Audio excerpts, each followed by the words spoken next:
Meus irmãos e minhas irmãs, paz e bem. Nós hoje celebramos os 3 arcanjos e se conclui assim a Quaresma franciscana de São Miguel.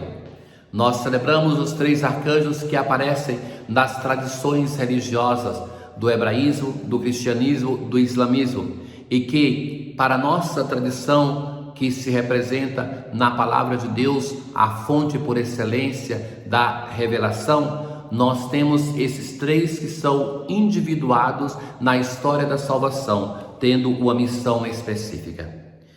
Hoje, na antífona de entrada, nós assim rezamos: bendizei ao Senhor, mensageiros de Deus, heróis poderosos que cumpris suas ordens, sempre atentos à sua palavra. Na primeira leitura, nós temos uma visão de um livro apocalíptico, que é aquele livro de Daniel. Daniel continuava a olhar e foram colocados uns tronos, e um ancião de muitos dias aí tomou lugar. É a imagem de Deus, o ancião maduro, aquele que é o símbolo da sabedoria. Serviam-no milhares de milhares e milhões de milhões assistiam no trono. São os coros angélicos que estão ao redor do nosso Deus. Vinham como filho de um homem. Então, Jesus vai se atribuir muito esse título. Esse título messiânico, usado por Jesus, então por isso messiânico, em Daniel é uma expressão de glória. Dizer filho do homem quer dizer um ser humano. Mas aqui é um ser humano glorioso, que está perto do ancião. Em Ezequiel, denota fragilidade. Dizer filho do homem em Ezequiel é para falar da fragilidade humana. Foram-lhe dados poder, glória e realeza, e todos os povos, nações e línguas o serviam. Seu poder é um poder eterno, que não lhe será tirado, e seu reino, um reino que não se dissolverá. Neste dia, meus caros, nós somos chamados a refletir sobre uma dimensão própria da nossa fé. Nós vivemos neste mundo na certeza de uma realidade espiritual. Não crer na presença dos anjos é, de algum modo, negar a própria existência de Deus, porque Deus também é um ser espiritual, exceto na segunda pessoa da Santíssima Trindade, em que ele se encarna e assume a nossa humanidade. Ou seja, o fato de serem seres espirituais não deve por isso ser negados, porque nós temos o risco de buscar certezas, buscar uma experiência de fé em tudo aquilo que nós fazemos. O pai seráfico São Francisco tinha uma grande devoção por São Miguel. Estando ali em Monte Gargano, ele não teve nem coragem de entrar naquele lugar, porque não se sentia digno de tocar com os seus pés aquele lugar aonde o anjo de Deus caminhou, pisou. E dali então a instituição dessa quaresma que nós vivemos nesse santuário, porque era daquelas quaresmas mais sentidas, mais vividas pelo pai seráfico. Francisco amava essa experiência dessa quaresma por causa da devoção que tinha para com o arcanjo São Miguel. Começada em dia 15 de agosto até a festa do arcanjo. Mas nós não estamos sozinhos.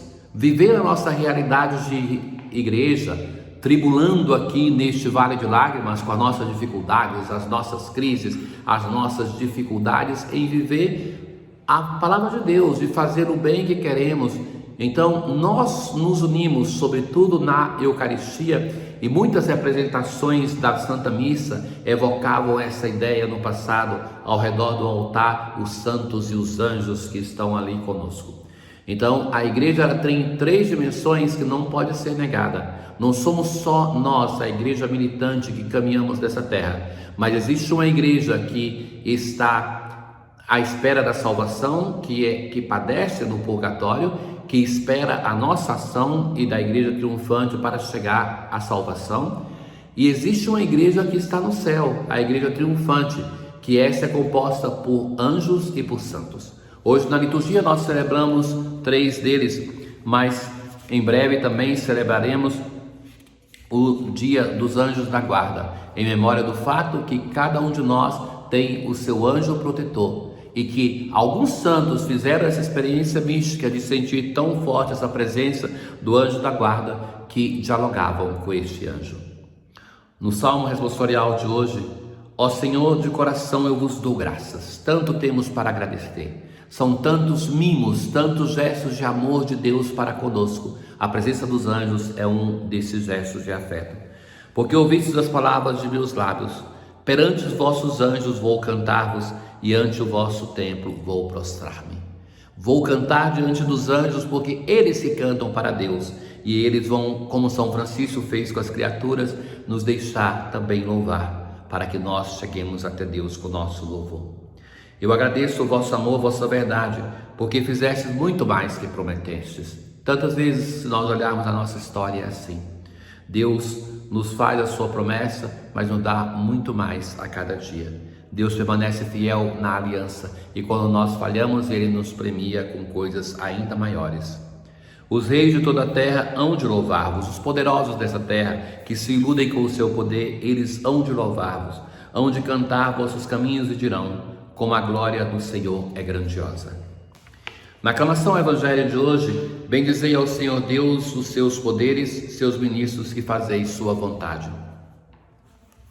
Nós temos hoje no Evangelho aquele diálogo com Natanael, Bartolomeu, que vinha para ele. Jesus viu Natanael que vinha para ele e comentou: aí vem um israelita de verdade, um homem sem falsidade. E vai se comprovar de fato aquilo que Jesus está falando deste Natanael.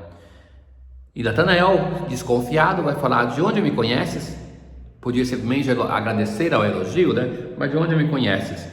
E Jesus vai dizer: antes que Filipe te chamasse, enquanto estavas debaixo da figueira, eu te vi. É muito significativa a citação da figueira, porque a figueira é o símbolo da sabedoria na antiguidade. Dizer que Natanael estava debaixo da figueira é dizer que ele está buscando uma sabedoria, está buscando uma experiência profunda, uma experiência de Deus que ele só vai fazer quando se encontra com Jesus. E Natanael vai dizer: Rabi, tu és o Filho de Deus, tu és o Rei de Israel. Jesus sempre, quando tem assim uma resposta desse tipo, ele vai de algum modo chamar a pessoa para dar um passo além. Não somente por causa da pessoa, mas por nós que lemos o Evangelho. Tu crês porque disse: eu te vi debaixo da figueira, coisas maiores que estas verás. Você é chamado para ir além. Nós não devemos frear-nos da experiência de encontro com o Senhor. Se nós nos abandonarmos na mão do Altíssimo, Ele vai nos fazer voar. Mas muitas vezes, ligados que somos às coisas dessa terra, nós com tanto peso não conseguimos levantar voo. Jesus continuou: em verdade eu vos digo. Quando Jesus usa essa expressão semítica, é para dizer: algo importante está sendo dito agora. Atenção, se nós pudermos compendiar, quem sabe um dia eu vou fazer isso, às vezes que Jesus fala em verdade, vereis o céu aberto e os anjos de Deus subindo e descendo sobre o Filho do Homem. O Filho do Homem que aparece de novo na liturgia, que já estava na primeira leitura, os anjos, o céu aberto. O céu aberto é porque no final do Antigo Testamento, os textos todos vão dizer que os céus se fecharam. Jesus vai dizer: olha, esse céu está para se abrir. E os anjos de Deus vão subir e descer em relação ao Filho do Homem. É Jesus que é a causa da abertura do paraíso. É Jesus que é a revelação definitiva, a comunicação de Deus com a nossa humanidade. Meus irmãos, nos arcanjos de hoje, nós temos aquele que é o mensageiro de Deus, Gabriel, aquele que cura em nome de Deus, Rafael, e aquele que é quem como Deus, que é como o nosso Deus.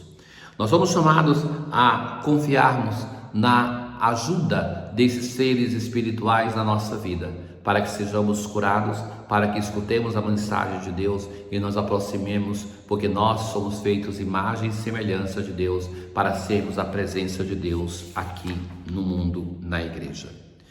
Na oração de hoje nós assim rezamos: ó Deus, que organizais de modo admirável o serviço dos anjos e dos homens, fazeis sejamos protegidos na terra por aqueles que vos servem no céu. Tenham todos um bom dia. O Senhor esteja convosco, Ele está no meio de nós. Abençoe-vos o Deus Todo-Poderoso, o Pai, o Filho e o Espírito Santo. Paz.